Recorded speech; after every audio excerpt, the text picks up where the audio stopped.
زمام کارگر اگر مزدور کے ہاتھوں میں ہو پھر کیا، طریق کوہکن میں بھی وہی ہیلے ہیں پرویزی، جلال پادشاہی ہو کہ جمہوری تماشا ہو، جدا ہو دین سیاست سے تو رہ جاتی ہے چنگیزی۔ علامہ اقبال نے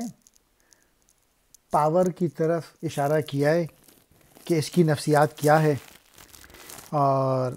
اب کہتے ہیں کہ اگر مزدور کو اور محنت کشوں کو اقتدار دے دیا جائے تو پھر وہی رویہ ہوگا کہ جو آج کے حکمرانوں کا ہے۔ علامہ اقبال نے موریلٹی کی طرف توجہ دلائی ہے کہ موریلٹی ختم ہو جاتی ہے اگر آپ صرف جمہوریت کی طرف چلے جائیں، اس لیے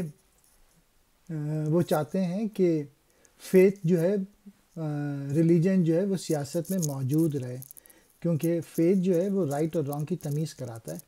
اور اگر وہ ختم ہو جائے گا سیاست اور دین کو اگر الگ الگ کر دیں گے تو پھر چنگیزی رہ جاتی ہے۔ چاہے بادشاہت کا روب ہو یا جاہ و جلال ہو یا عوامی حکومت کا ڈھونگ رچایا گیا ہو، اگر سیاست کو دین سے الگ کر دیا جائے گا تو پھر ظلم و ستم اور لوٹ مار رہ جاتی ہے۔ زمام کار، ملک کی حکومت و انتظام وغیرہ، طریق کوہکن، پہاڑ کاٹنے کا طریقہ، ہیلے کہتے ہیں بہانے کو، پرویزی، پرویز بادشاہ جیسا، جلال بادشاہی،